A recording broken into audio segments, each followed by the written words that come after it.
This is Gary by the chalkboard. Welcome.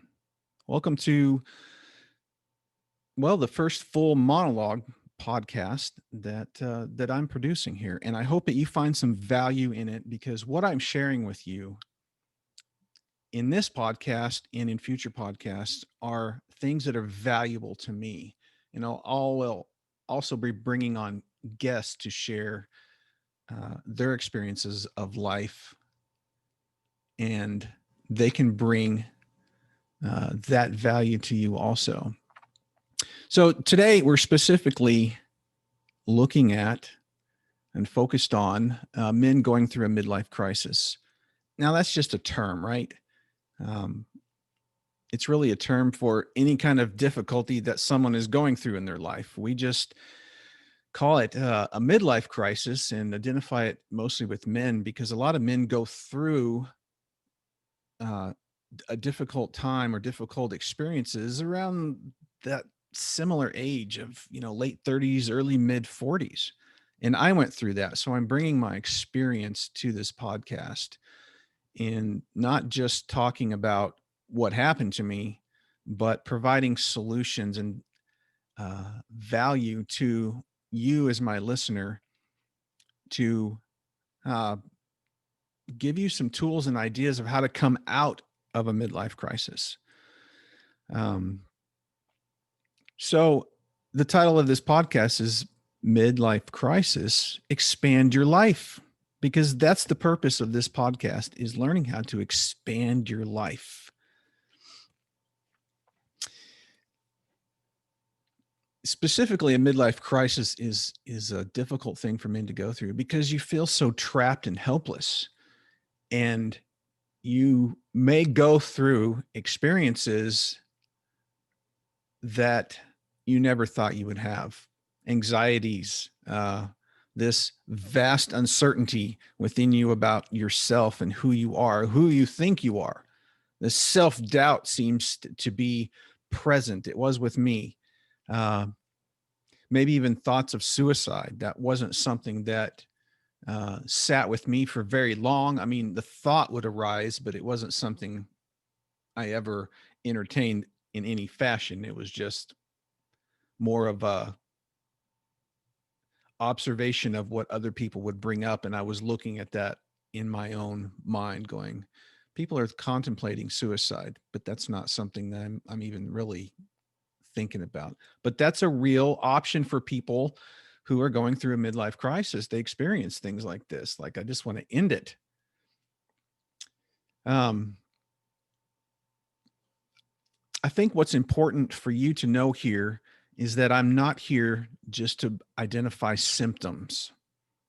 Okay. I'm not here just to say, let's look at how you know you're going through a midlife crisis, because this is barely helpful in any fashion.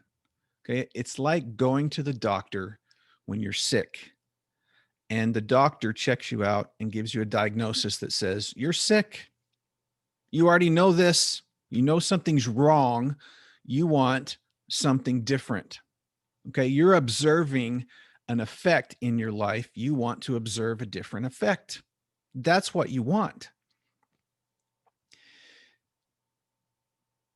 But you may not know what's wrong.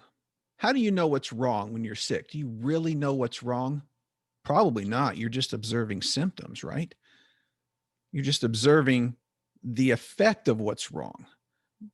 The doctor's supposed to know what's wrong, right? Hopefully, that they're concerned about the cause. So I'm more concerned about cause here. And you're concerned about observing a different effect in your life. You want to see something different. When I was going through my difficult time, which started when I was 37, within several months, I had been fired from a job for a very unjust reason, which took a much greater toll on me than I understood at the time. Then I had to start a new job doing something I had not quite done before. About 5 months after I got fired, I had a full-blown anxiety attack. lay down in bed at night, boom, my heart started racing. I thought I was dying simply because I had never had that experience before. Called an ambulance, went to the hospital, nothing was wrong. But that anxiety and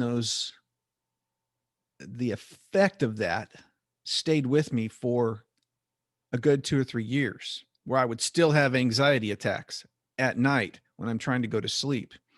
And it caused me to do other things to try to go to sleep. So I started drinking more than I should just because I wanted to go to sleep. And that didn't help.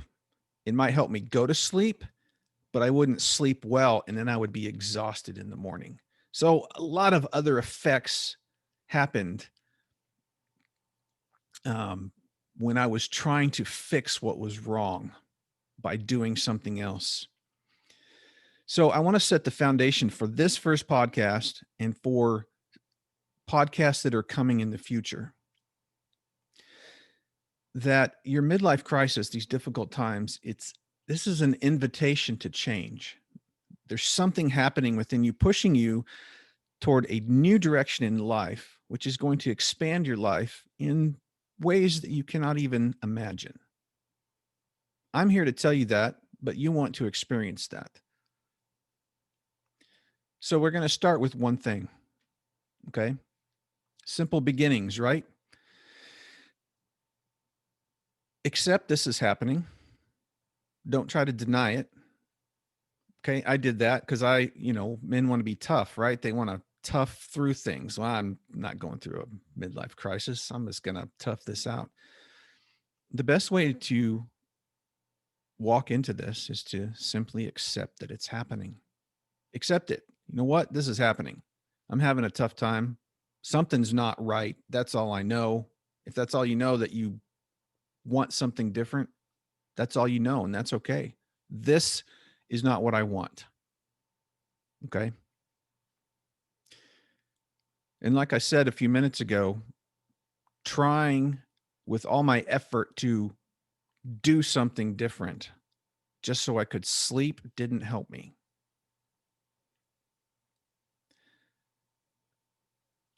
I was trying to change what I thought was wrong, but I didn't know what was wrong. And so instead of changing something, I was just exchanging something. I was exchanging one thing for another, one difficult thing for another, one bad thought for another bad thought, exchanging anxiety for drinking. But that doesn't help. It doesn't work. What I've learned through these years of going through a midlife crisis and coming out of that is the best thing to do is to not change anything. Don't change anything. Don't try to change anything. Instead of changing, add something of value to your life. Because when you add something of value to your life, what needs to change will change very naturally. And you don't know what needs to change. You don't really know. You think you know, but you probably have no idea what really needs to change. Think about it this way. If you decide you would like your body to operate a little bit better, and then you add something of value to your diet, do you have to change your body through your will and effort? No. Your body will take what you've added as value to your diet and it will change naturally. You won't have to do anything but just observe the change. When change happens in your life, all you're doing is watching it happen, aren't you? When something good happens to your body because you've added something of value to your life, you watch it happen after it happens. You're observing a different effect. If your body works that way, what makes you think anything else in the human existence works differently? Because it works the same way with the mind aspect of the human being, just as it does the body. If you add something of value, something will change. What needs to change will change. You may have no idea what needs to change. That's okay. Let that go. Add something of value to your life. Something will change.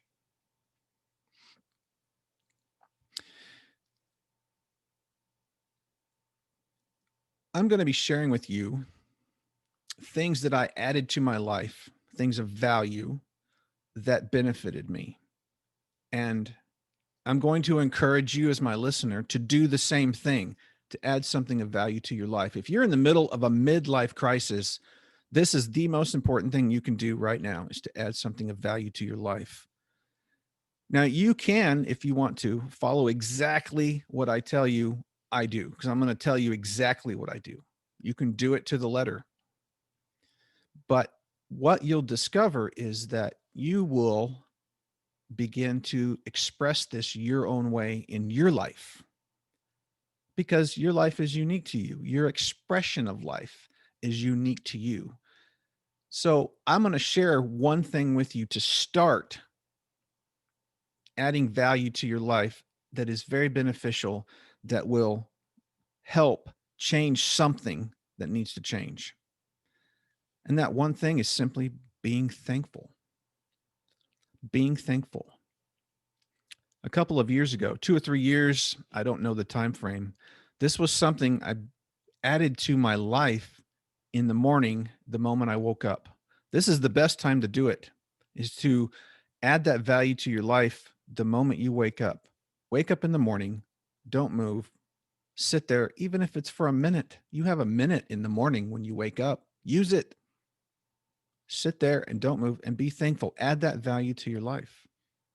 Be thankful. Thank you, God, that I'm awake and alive for one more day, that I have an opportunity to breathe this breath.